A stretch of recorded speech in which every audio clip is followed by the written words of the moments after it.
Good morning, everyone. This is TV. This is the place where you can find tips and tools to help you do business better. We're here to help you run a profitable business that's fun to run and to take the hassle out of your hustle. And today is Friday, so you know we are talking tech in English over here on the Biz Chicks. I'm here with my co-host Francine Gregory, real estate entrepreneur and tech diva. I'm Terralina from California Cover Ups, and we're the Biz Chicks. We just want to say thank you to those of you who are watching on the replay and for those of you who are tuning in live. Let's get this party started. What's happening today, Fran? Hey, good morning. I'm Good morning. Good morning. going to be talking a few articles from this day in techhistory.com. And so it's this week in tech history. Let's see what we got going on. Okay. February 26, 1991, Tim Berners-Lee introduces World Wide Web, the first web browser, and WYSIWYG HTML editor. WYSIWYG means what you see is what you get. The acronyms for what you see is what you get. And that was introduced February 26, 1991. And my next story is Apple discontinues the Newton, February 27th, 1998. Apple Computer announces that it will discontinue development of the 5-year-old Newton operating system and all of its Newton OS-based products, including the MessagePad series and eMate 300. Apple will focus on developing the Macintosh, which is once again left as Apple's only computing platform, at least until the iPod, iPhone, and iPad come along. So sometimes you need to know when to pull the plug and start all over, bring it back. U.S. robotics, this is February 27, 2001, U.S. Robotics introduces the V.92 modem standard, given that broadband internet had begun to take significant hold, and that supporting V.92 required ISPs to upgrade their infrastructure. V.92 never really made much of an impact in the marketplace. It's a card, the bus that you put into a computer. It was introduced, but it never went anywhere. February 27, 2007, CompUSA announces that it will close 126 retail stores by June and restructure its remaining 103 stores. Eventually, those 103 stores also close. Once a major player in the computer retail sales market, CompUSA was eventually purchased by SystemMax. SystemMax now runs 35 stores bearing the CompUSA name. Not here that I know of. I've not seen that here. So for you watching live and on the replay, where do you go buy your computer? Retail computer stuff. Okay, just a question. Thought I'd ask. February 28th, 1885. I did say 1885.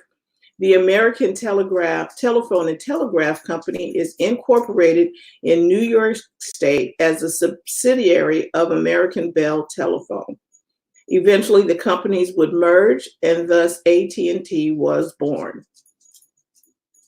That is February 28th, 1885. I just want to make sure I share this to the group. Okay, and now the last story. The first color TVs go on sale. February 28th, 1954. The first color television sets using the NTSC standard are offered for sale to the general public.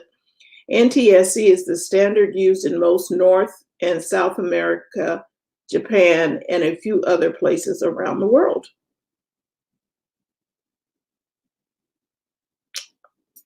Just saying. And that's your week in tech history. I can remember having a color TV. I remember that. Sitting in front of it as a kid, sitting in front of it, watching TV. We take so much for granted. We take color for granted. We got retina color and all kind of colors, and stuff is 72-inch.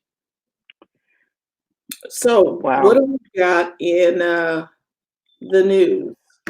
Okay, I'm going to start out with this one because I think this one is really interesting. You know, last week, I'm going to take my earrings off because I think they're clicking against my iPod. Last week, we talked about the whole diaper sensor thing, remember? Where they have put sensors into diapers to let parents know when the baby is wet. And so they get a notification, in some cases on an app, to let them know it's time to, check the baby. All right, now this diaper company called Diaper, DYPER, is a diaper delivery service. Are you ready for this? It will take back the used nappies and compost them. Okay, so they will not only deliver the diapers. Let me read some of this article because I was like, what? Say what? This is over on The Verge. It says, Diaper wants you to send in your poop, or more precisely, your baby's poop. Because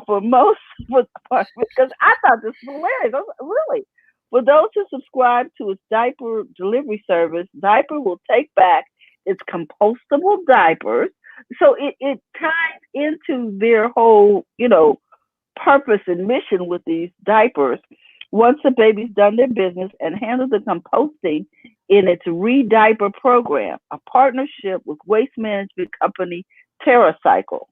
Subscribers get boxes so they can ship the stuff back. It says with labels that go to TerraCycle, which sends them to the partner industrial composting facility. While it's not the only diaper delivery service, Diaper says its product is the first compostable diaper ever created. But it's up to the user to make sure the diapers actually get composted and sent to the landfill where they won't be biodegraded with other garbage. So I guess what they're saying is we're going to help you go through the whole cycle. Now let me read this little paragraph here. A subscription to Diaper, which delivers over 100 to 260 diapers a week, depending on the baby's size, costs $68 per month. Rediaper will cost an additional $39 per month.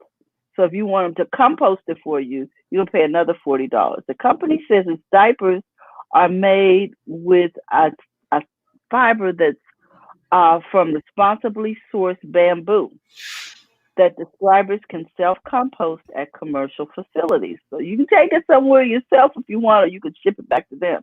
Diaper says it purchases carbon offsets on customers on behalf from Cool Effect for each delivery. So I don't know.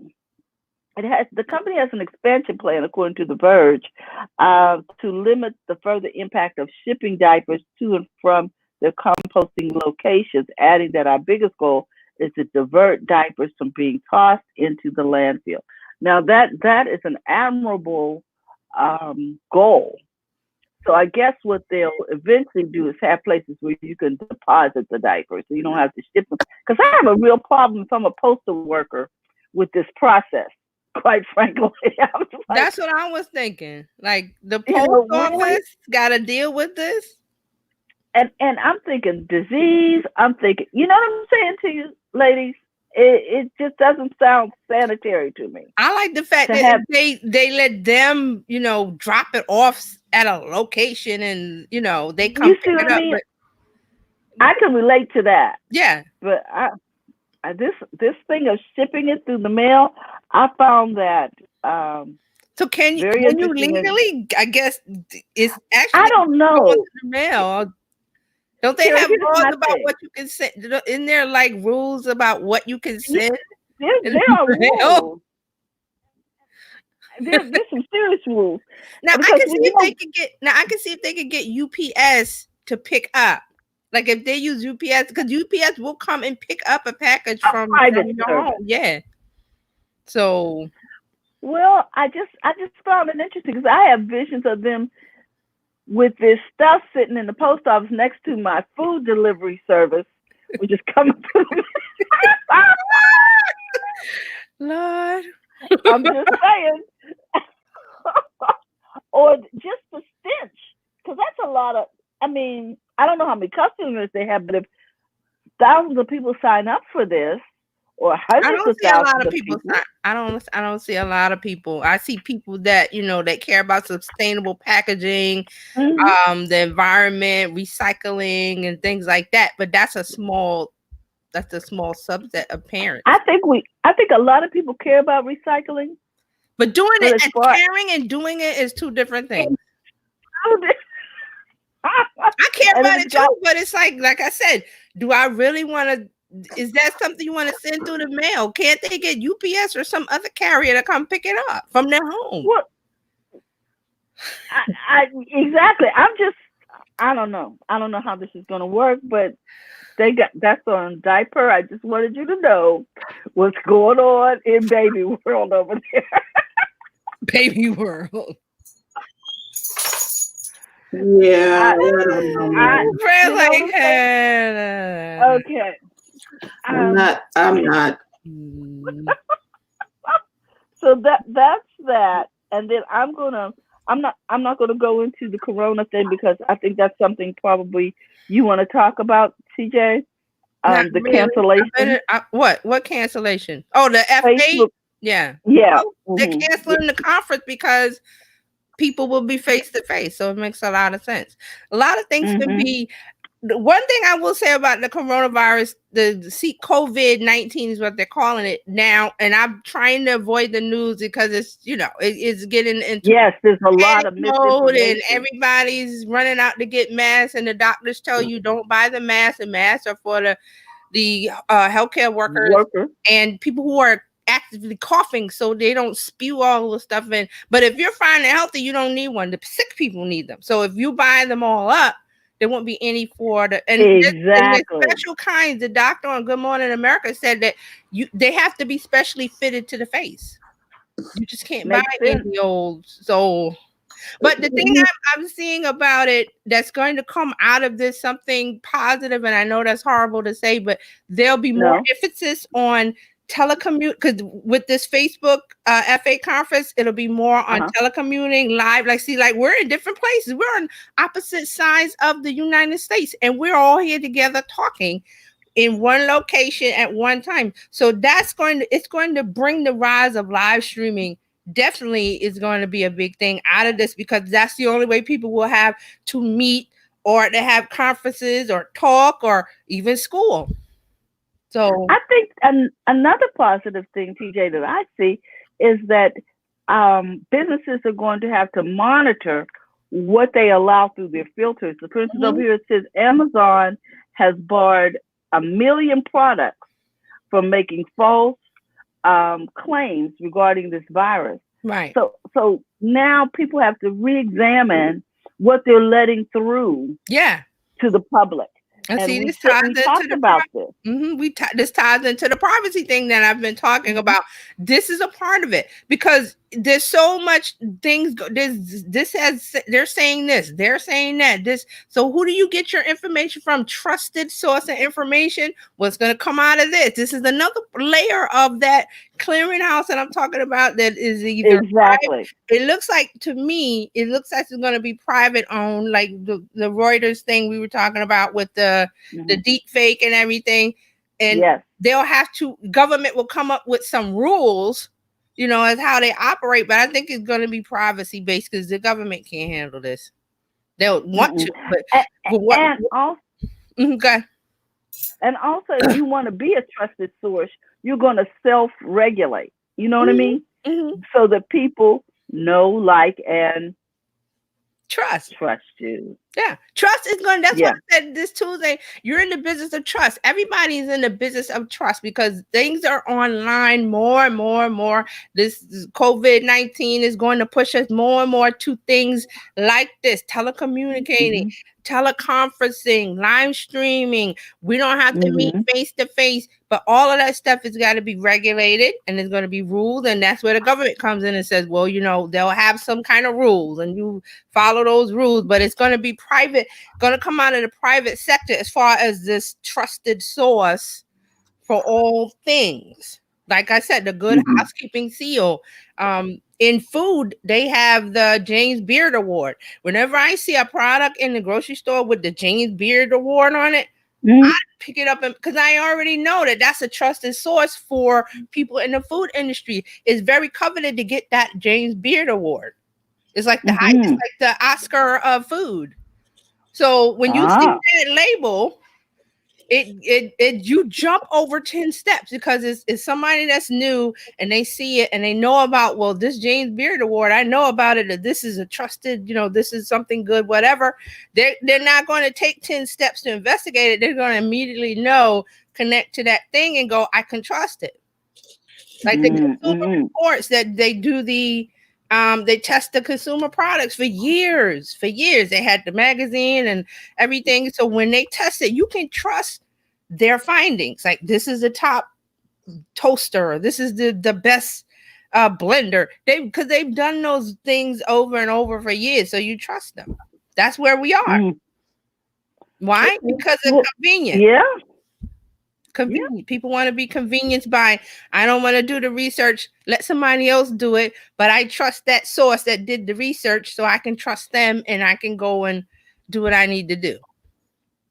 That's just where we are. So this COVID-19 coronavirus thing is going to and you know what? There's a big backlash with some employers, some corporations, that they don't want their employees to work from home like this and have meetings like this. I don't understand what the resistance is, but this virus is cutting all of that out and going.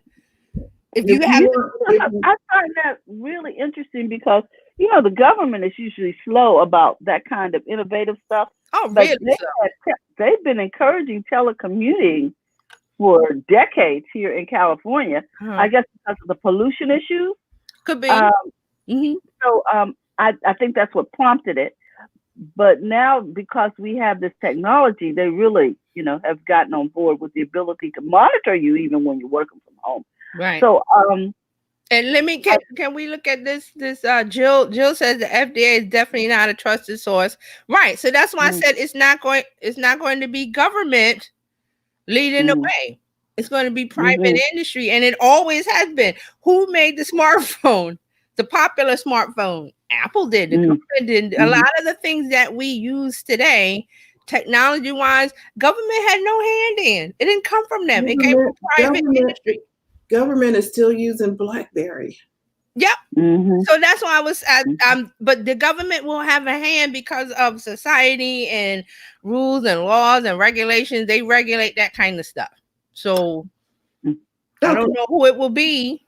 It may come a new company. Like I said, maybe a brand new company we never heard of that comes out of the ashes of all of this. But because people are concerned about trustworthy information, Facebook is trying to be a part of that. I think they're doing something with they're doing some self-regulation. Yeah. They're doing something about the news and regulating the news that comes about the virus.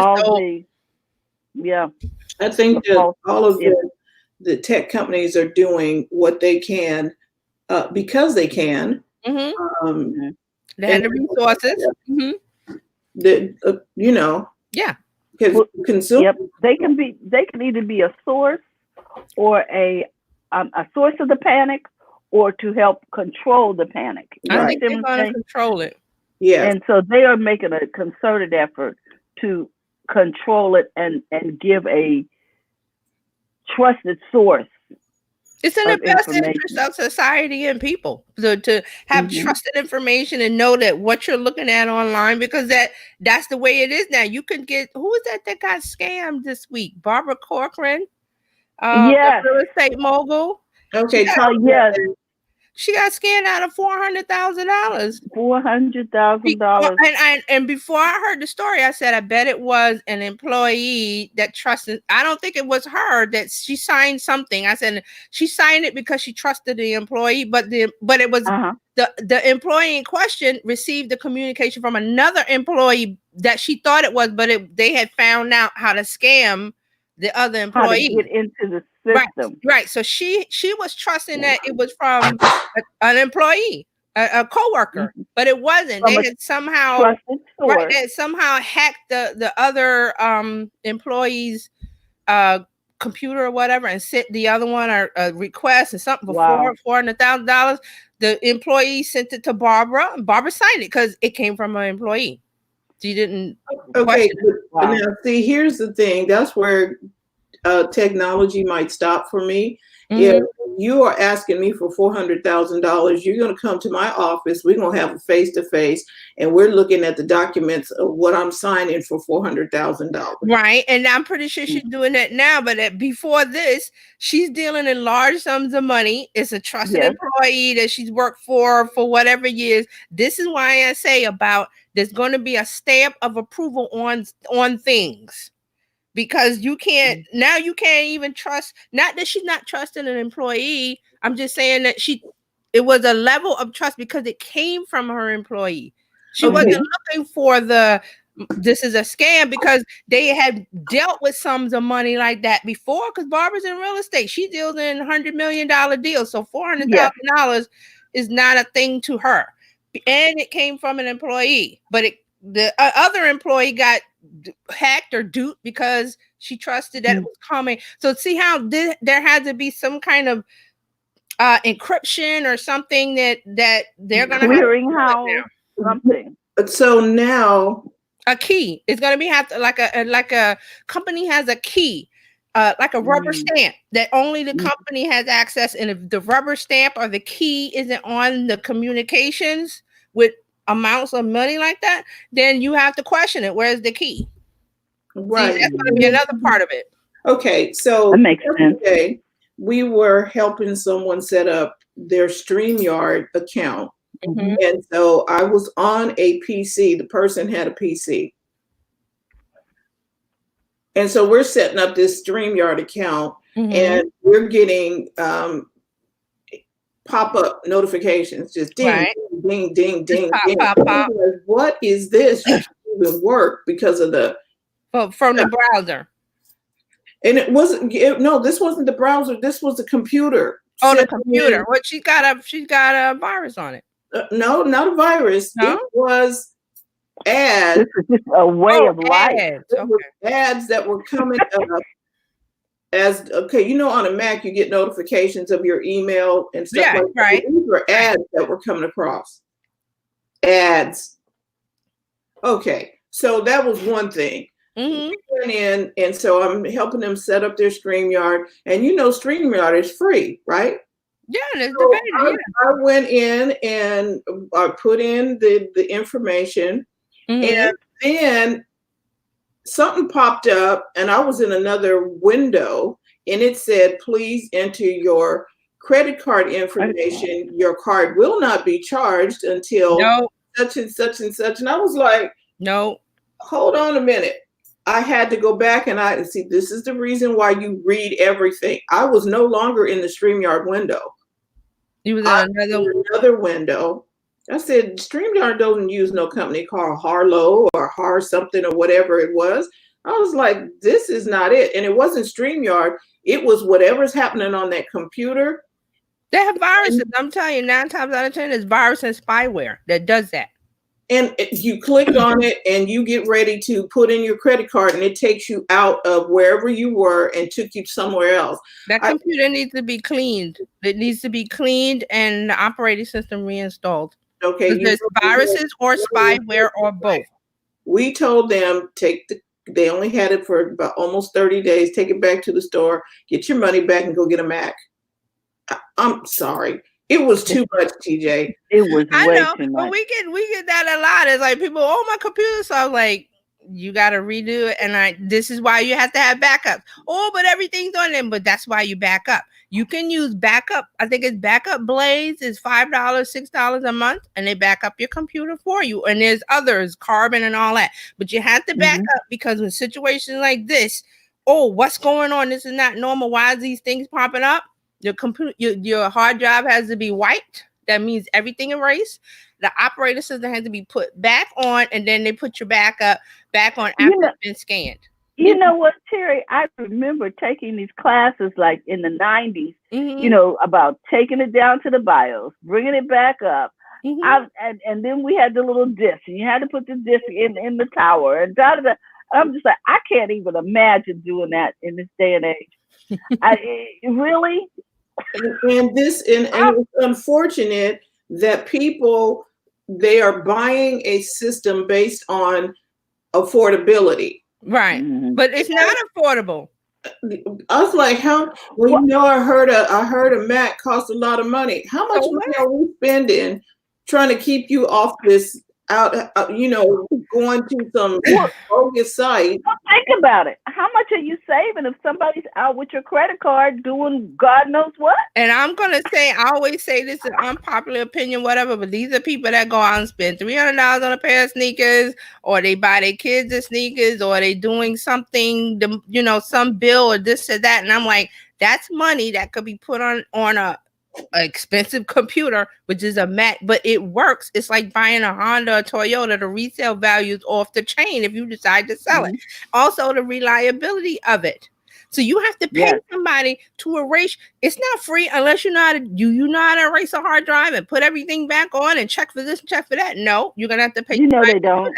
Okay, and the problem was we couldn't. It almost took most of the time just trying to dodge the pop-ups and the things, and I was like, okay, this is not true. We were not getting any work done trying to defend against.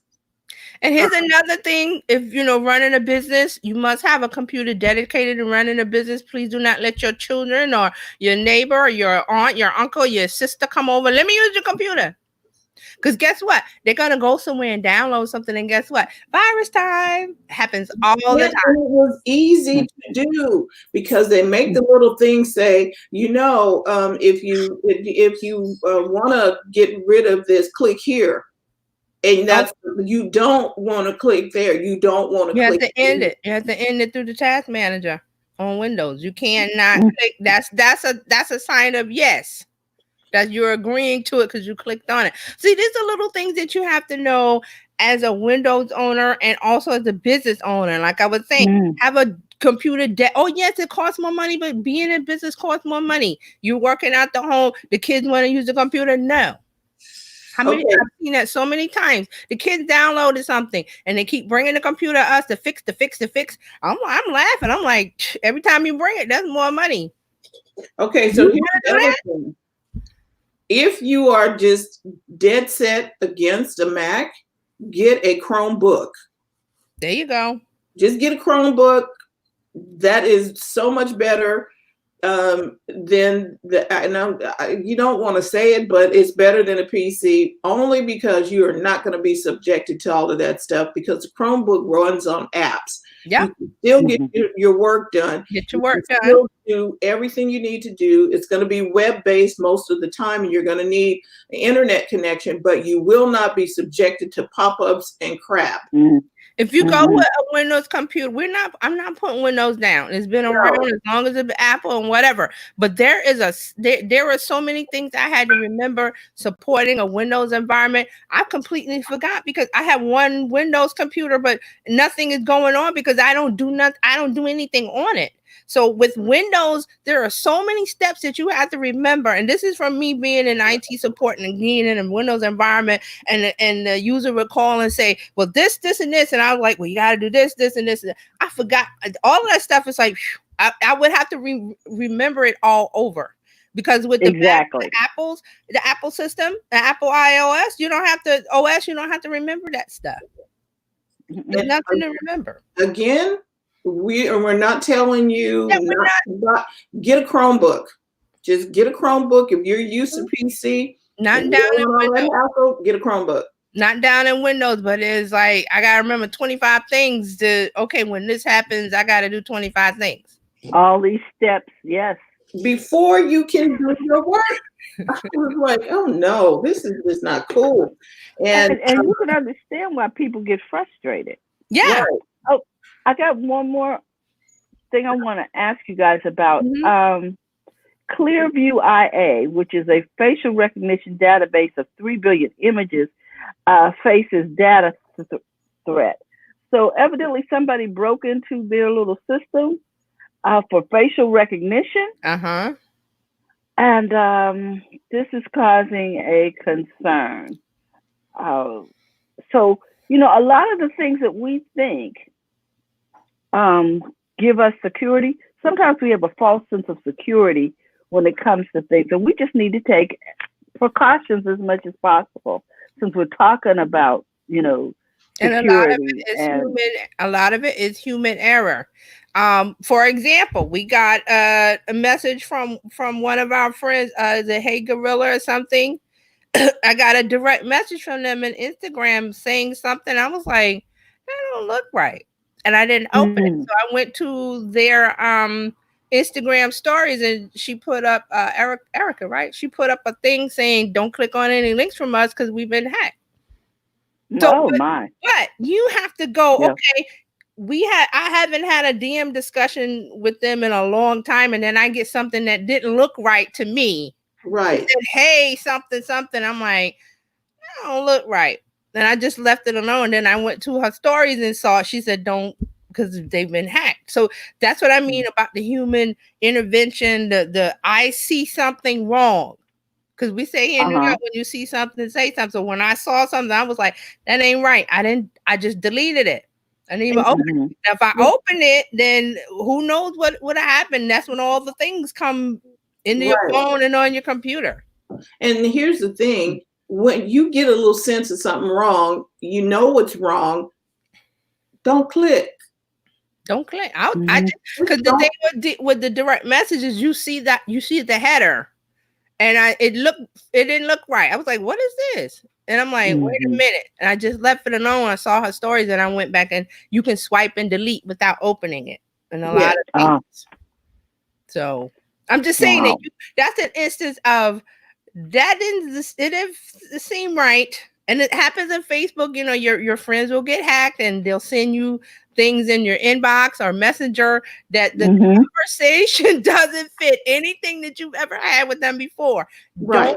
Don't tap it, don't swipe it, don't open it, and just delete it. And then if it's something that is real, they'll go, hey, you didn't respond to my message. And I'm like, okay, I thought you'd been hacked. A lot of people on Facebook have been hacked. A lot of my friends have. So, and then a lot of people are sharing hoaxes.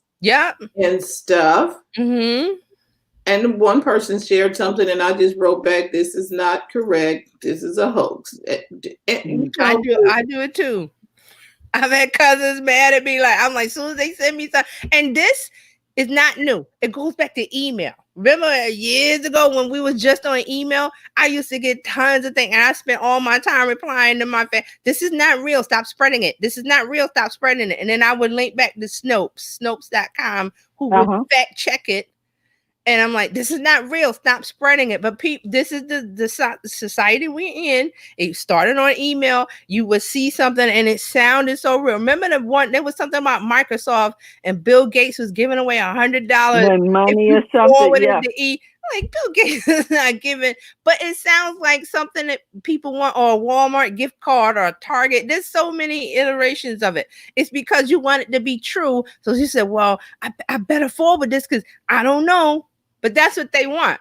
They being the person that starts all of this shenanigans. And sent it out in the first place. I was like, okay. And it makes you not want to go in and even check your direct messages when some of those come through. And then you can mute the people who are sending it. Yeah, you can mute them. Lots of, I love the tools and all of the apps that we have. You can block, you can mute, you can unfriend, you can mute them, put them on the side for 30 days and they come back. You could all kind of things you can do. And the last resort is the unfriend, but that's why all these other tools are there in front of the unfriend, because you still want to be friends with them. I don't want to hear you talk about politics. So every post you got is politics, I'm going to mute you for 30 days. Right. For whatever.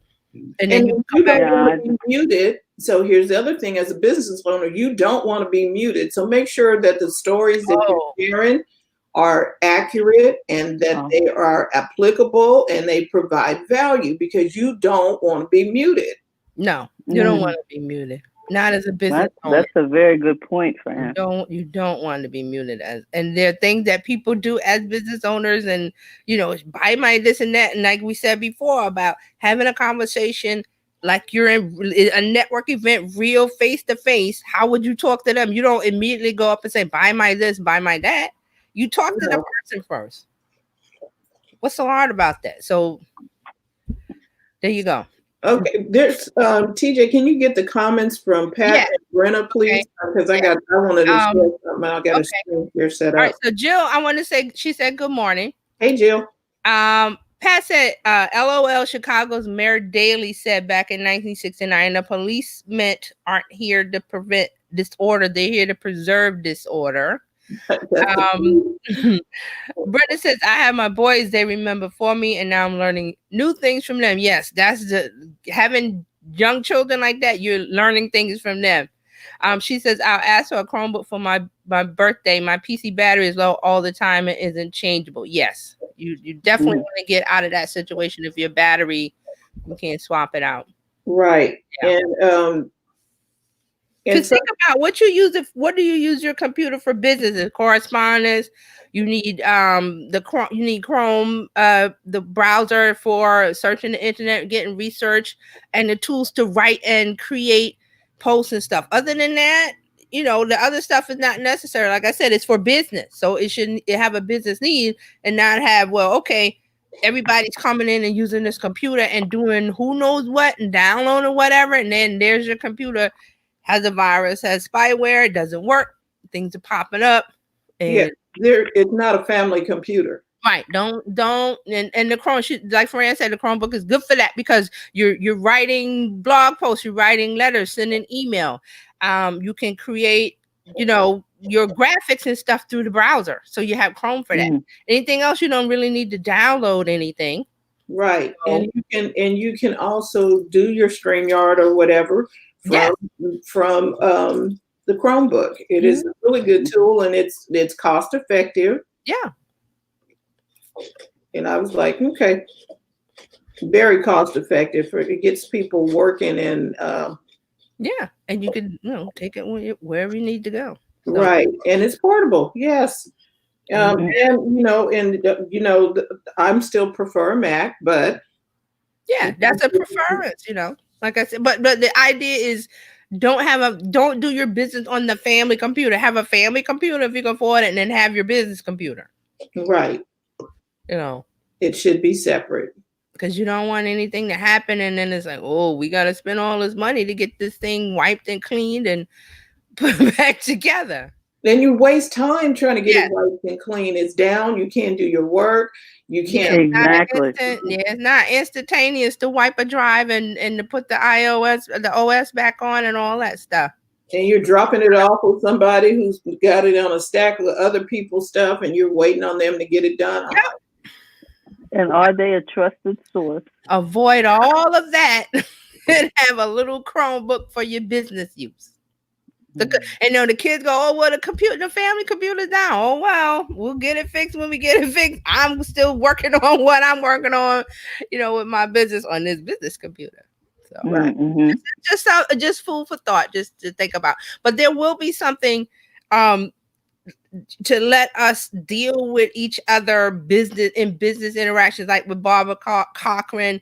I'm pretty sure after this, she brought in a security expert, which she should have done before. But hey, we can't say woulda, coulda, shoulda. But she probably brought somebody in who now, when they deal with information between each employee, it probably has to be a key or two-factor authentication or something, and say, hey, wait a minute, is this really my assistant Sally sending me this request for $400,000? Whereas normally she would have just signed up on because it's her assistant.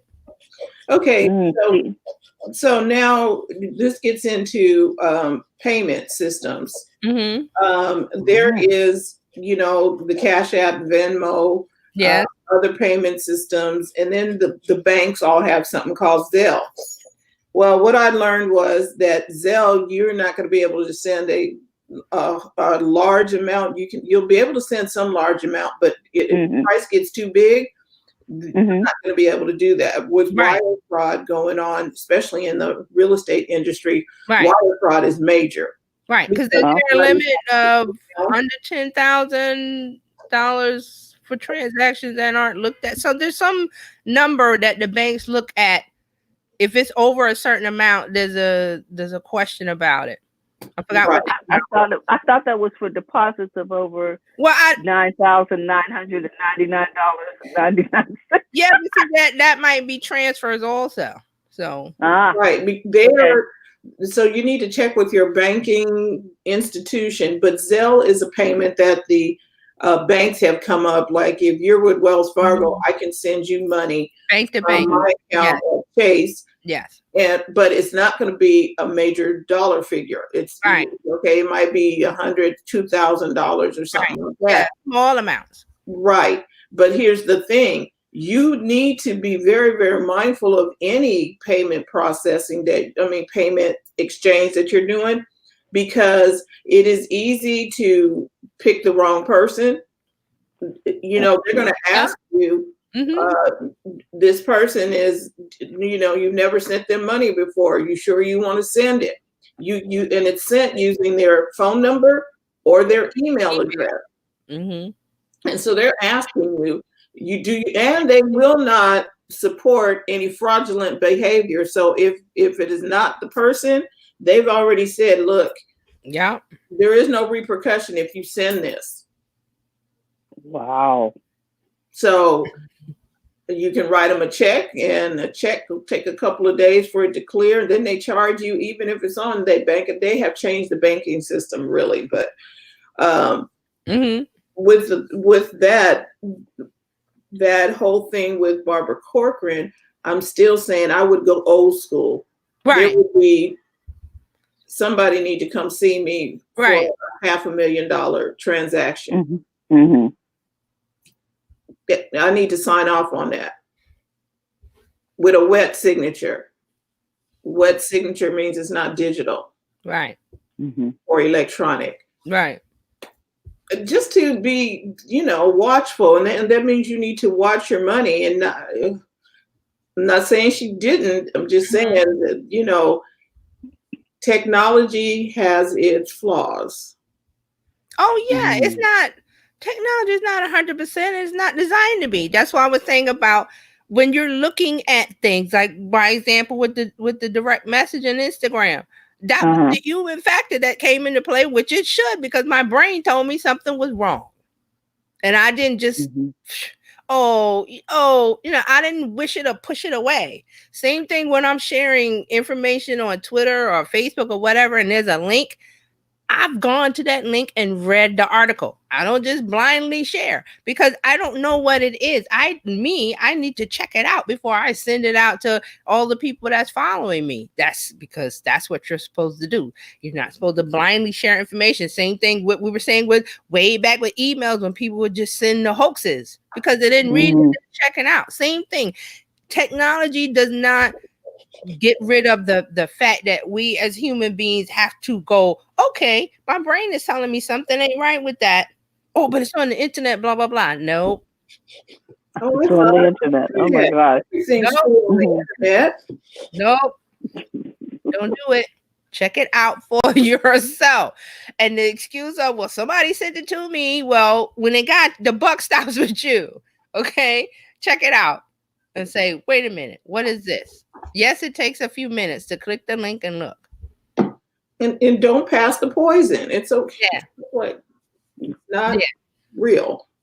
Yeah. So Technology is not the stand-in for our human beings checking in our brains going, is this right? Is this real?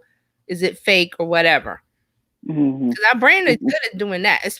Because the brain is a computer. It looks at things. If you've done things with a certain, you and this other person had conversations online, on the app, on social, blah, blah, blah, back and forth. And then all of a sudden they send something that stands out like a sore thumb.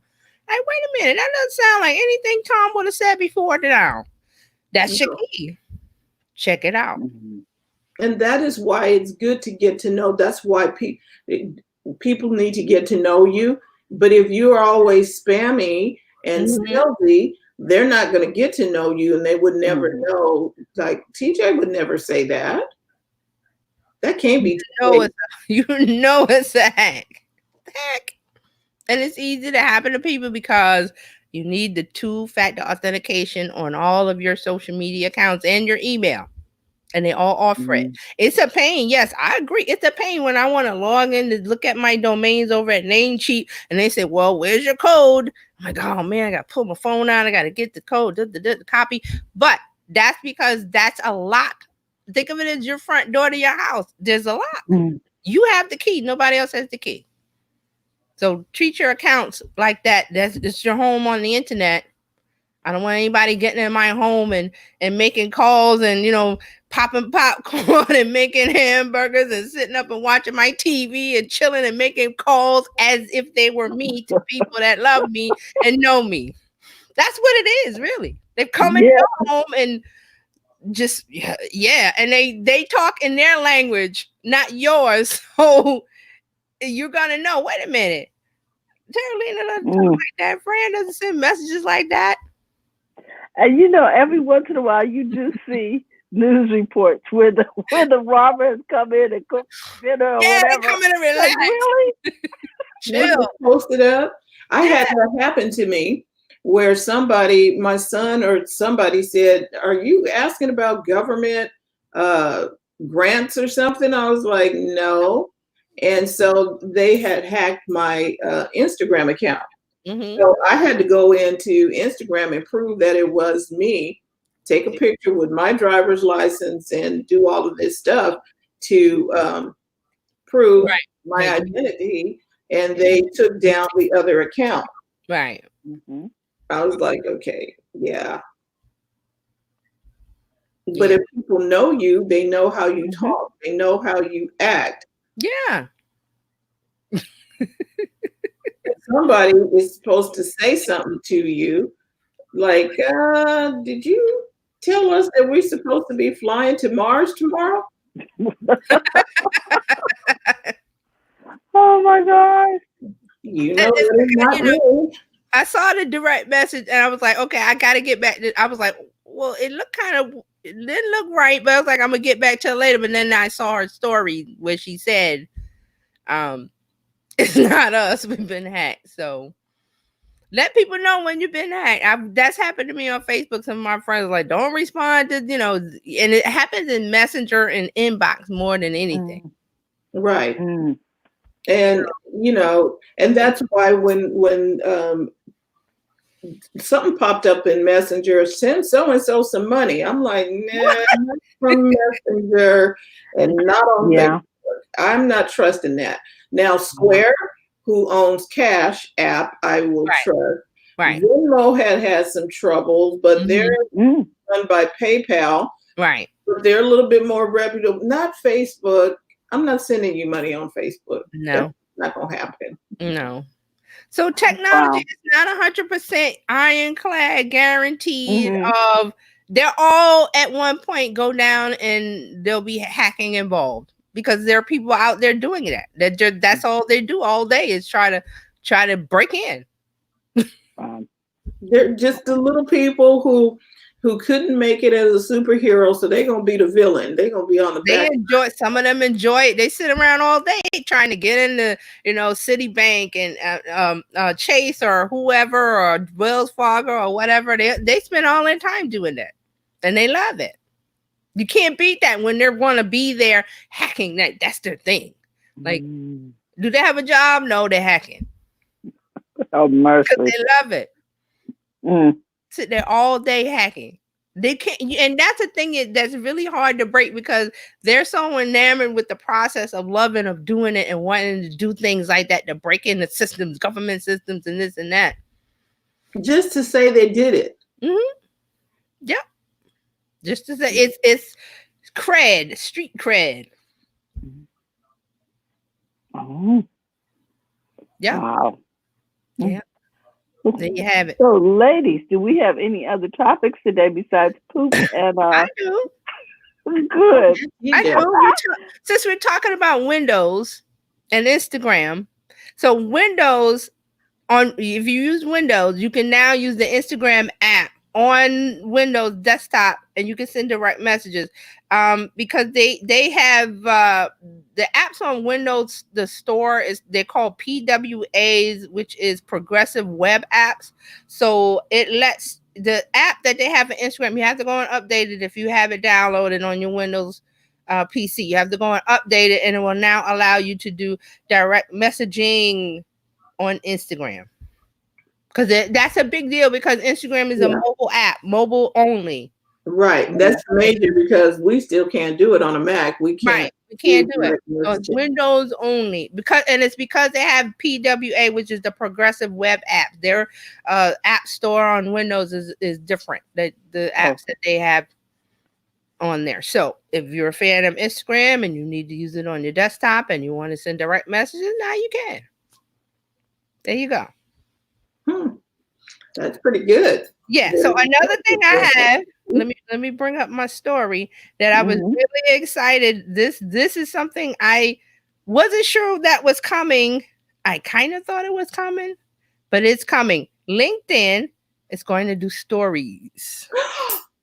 Yeah, LinkedIn is going to do stories, and where is my story? I had it on here. Where is it? Oh, here it is. Oh, that's the answer. Okay, so LinkedIn is beginning internal testing of its version of the stories format. Its version of the story format. So they did a test a few years ago, but it was only with students, college students, and it was to allow them to do, because they knew that they like that kind of interaction in an app versus posting in a feed. So they allowed them to talk about mainly to show like their college experience for other people who may want to come to the college. So they were only giving it to them as a test. But now they're going to put it out to where everybody can do a story on their profile. And it's probably going to be the same 15 seconds. It's only going to last 24 hours. They'll probably put little stickers or, the same way it works on Instagram and Snapchat.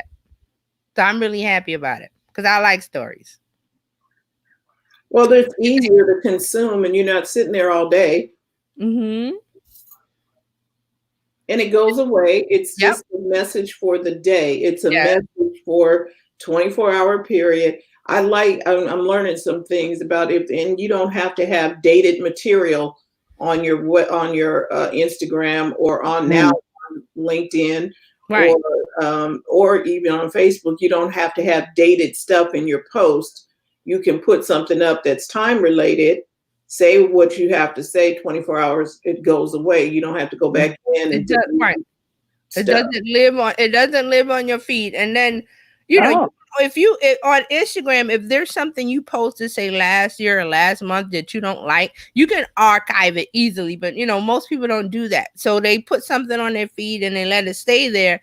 Whereas you can go into more detail into a story about a particular thing that's happening right now, like in the moment right now. So in the Instagram story, they were saying that that they know that the youngest generation in the workforce has grown up with the stories format, and they're comfortable entering into conversations in a full screen ephemeral format as opposed to posting updates that live on a feed. So that's, again, here we go from millennial Gen Z. They kind of run everything now. This is how they like to communicate. This is the part where they pay more attention, is the stories, because of I don't have to think about and create a post Like a lot of people on Instagram are using their feed as the blog post. Like I'm going to put a picture, I'm going to write something real long and deep and da da da da. Gen Z is like, we ain't got time for that. They pull out their phone, they do this, they say something, and they put it down and they go about their business. They don't really care about it. It's like little snack food, little popcorn that you're okay. Snacks. We like snacks. Snack. And that's why I loved a lot of people know. I still see it. What's the purpose of stories on Facebook? It's another way to get attention, to show something that's happening in the moment that you don't really want to save, but you're giving out messages and information. And for businesses, if you put up a Facebook story from your page, it goes to the people that are following your page. So let me say this. You get more interaction on stories than you do posts. Yep. Seriously. Yeah. And they send you a report. Here's how many people interacted with your story. I was like, oh. Because that's the first thing you see when you go to the desktop. It's the first thing you see when you go to the app in Facebook. It's at the top. Instagram, same thing. The first thing you see at the top. So that means that that's where most of the attention is. And that's what you need to say, hey, you can even say, hey, go see my latest post. I put up some more information.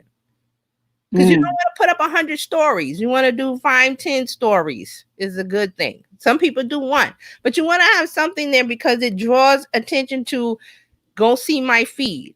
Go over to my page. I got more for you over there. Check it out over there. Or some of them have the swipe up, depending on, how many followers you have. Instagram, you have to have 10,000. Facebook, I don't think you have to. If you connect it to a business page, they have the options of like book now, call me, learn more. You know those buttons on your page. So you put those on your story. And then they go to your link, or they go to call you, or they go to book you, or they go to your appointments, all from stories. Why? Because stories is where the attention is right now. That's why. So stories is a big deal. And people are just disregarding stories. What I was in the group this week and they were like, well, I don't get stories. I don't understand it. I'm like, it's attention. It's a snack. It's popcorn at the movies. Get in there and post something and get some attention and tell them where to go. Call to action. Always have a call to action. Don't just post anything on social media without call to action. Telling them, go over here to see more. Sale today. Go over here. I got a special on this. Go over there. I got an ebook. Go over there. I got a gift for you. Go over there. And if you have questions and you still don't understand stories, you need to book an appointment with TJ. Hey, I'm here. I love stories. Book it with TJ. When Snapchat had them, I was like, wow, look at, because that's where the attention is for people using the app. It's at the top of everything. It's everywhere. And now LinkedIn, I was wondering, I said, where are your stories, LinkedIn? You are behind. This is another sign of we got to get more on LinkedIn. I'm starting to post a little bit more over there and talk with people a little bit more. But I'm still feeling my way around it. But LinkedIn was always that place. I was like, I don't really care. It used to be the place to put your resume and leave it. Yes. It's not that anymore. It's the place to have a company page. It's the place to talk to people. It's the place to make connections and network. It's a place to, if any business you're in, like who's in makeup over here? Lakeisha. She needs to be on LinkedIn. Because the business people need makeup. Business women need makeup tips.